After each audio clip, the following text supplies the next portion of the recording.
Interviewing Jim Franklin, born January 10, 1943, and he now resides at 805 Timber Street, Pontiac, Illinois. The people attending the interview are myself, Sarah Amadon, Larissa Zorden, Sam Shop, and Taylor Brinkman. We are conducting this interview on behalf of the Veterans History Project for their AP U.S. History class. Jim Franklin served in the U.S. Navy during Vietnam. He served in Vietnam from 1965 to 1966.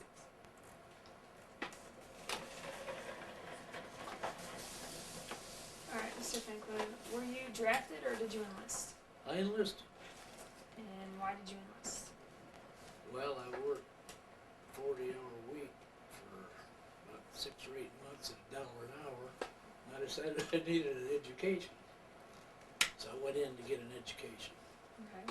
Which branch did you enlist in? Navy. Why did you pick the Navy? My dad was in the Navy.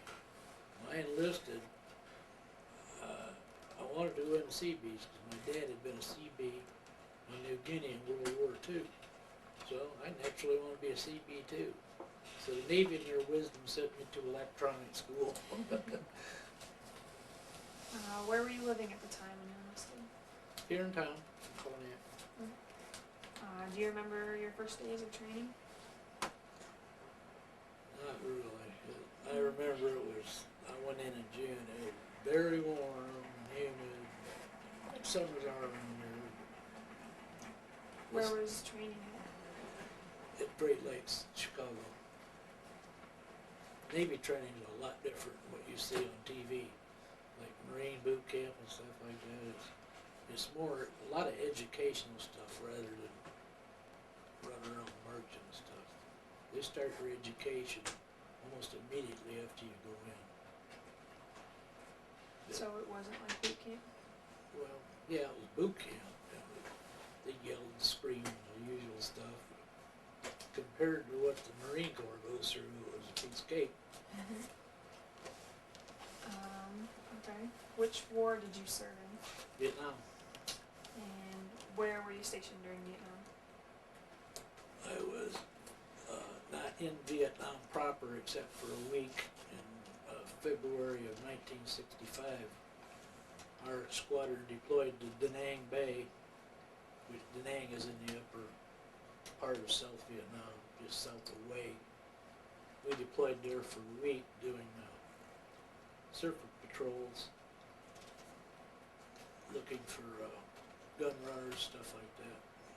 At the end of the week, they decided they had intelligence that sappers were planning on maybe attacking our aircraft, so they sent us back to fly out of the Philippines instead of being in Vietnam directly. Do you remember what it was like when you first got there? Hot. What were your jobs or assignments that you had? I was an air crewman. In the first aircraft I flew in, which was a big twin-engine seaplane, I was a radio operator primary. I also ran the auxiliary power unit, which is a little jet engine they have to give the aircraft power when the engines aren't running, and the electrical panel. Did you see combat? From a distance. Okay. Do you have any vivid memories about? One particular night after we transitioned from the seaplane to the land-based aircraft in 1966, we had a night patrol. We were coming in from Okinawa inbound to the coast of Vietnam, and the radio operator would sit right behind the first compartment behind the pilots. So I walked up in the cockpit and I saw all these flashes off in the distance, and I made a comment about what a bad storm that was. It wasn't a storm, it was Operation Rolling Thunder. The B-52s were hitting the Ho Chi Minh Trail. It was, being the first time I'd seen it at night, I assumed it was a lightning storm, but it wasn't. It's quite a show. Were you awarded any medals or citations? Yes. A Vietnam Service Medal with oak leaf, and, National Defense Service Medal, and Good Contact Medal. Plus my air crewing wing, which I I am proud of the most. It takes a lot to get those. What does it take to get these? Well, you go through your normal education to get into the factor of I went to electronics school. Then you go to what they call a C school, which teaches you specialized equipment. Like I went to radio school. After that, you have to go to survival school, which they take you up in the mountains, and you live on what you can find, and you build your own shelter and all. They sent us to Arctic Survival School in Mount Hood, Washington, then sent us to Vietnam. While you were in Vietnam, did you stay in touch with anybody back at home? I wrote to my mother. How often did you send or receive mail? Well, usually once every week or two. What was the food like? Great. Really? Yeah, most of the time I was the commanding officer's radio operator, so we ate good. So there was always plenty of supplies then? Oh, certainly. Did you ever feel pressured or stressed working that close with them? No, at that age, nothing's going to happen to you. You're invincible. Was there ever any entertainment? Not that I want to speak about here.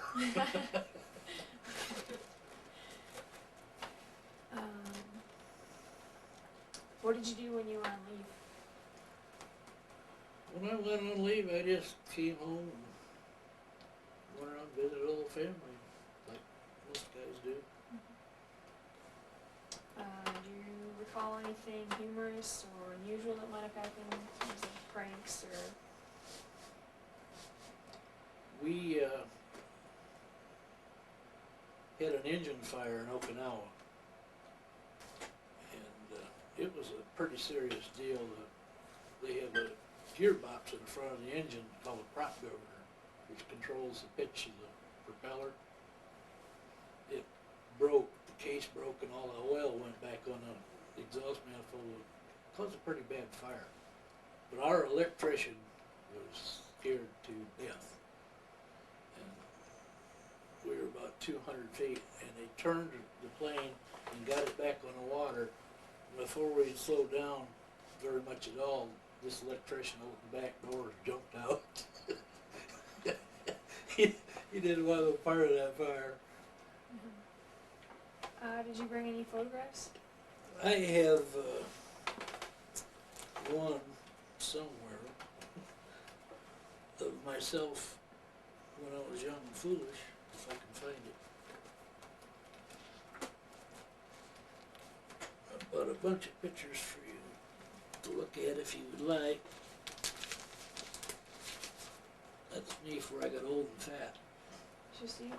1966 that would be.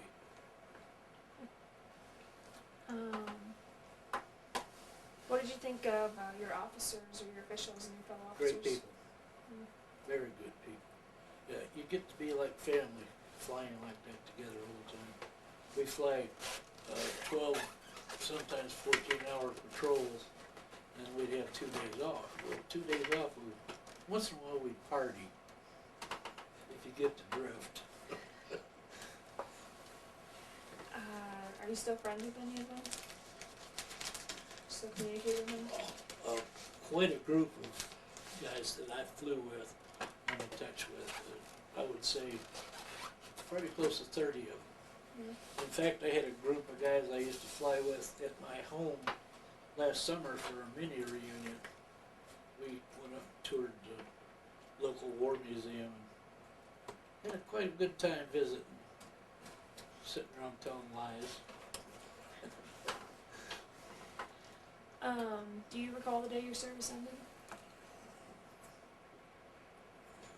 Well, I remember what day it was. It was August 1st of 1966.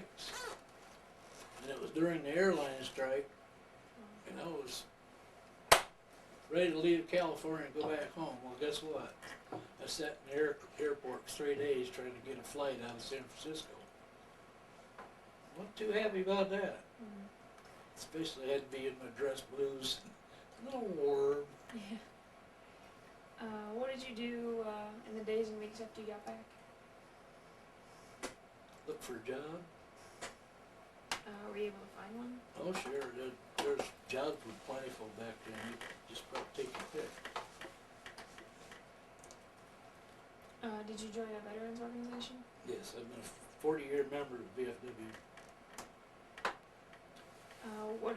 What did you do as a career then when you got back? I've worked in electronics for about, starting out when I first got out, I worked at print company for 6 months till Motorola opened up. And I worked Motorola till they closed up. And by then I'd had enough electronics field and I decided to try something different. So I went to work for a machine shop in Chinoa, became a tool and die maker. I worked for them for 24 years and then they folded up. And I decided I'd had enough of work, so I retired. Did your military experience influence your thinking about war, about the military in general? Well, naturally it would when you see some of the stuff I had seen. You don't forget it, you know. I didn't see anything like the boys in the ground did. Don't get me wrong. I had it made. I was usually 20,000 feet looking down. But I saw the boys being medevaced out of Saigon. That's enough. It makes you think. What kind of activities does your VFW post have? The VFW is very active in supporting organizations in the community and individuals in need. They contribute a lot of money and effort back into the community. It's a great organization to belong to. For our final question, how did your service and experiences affect your life?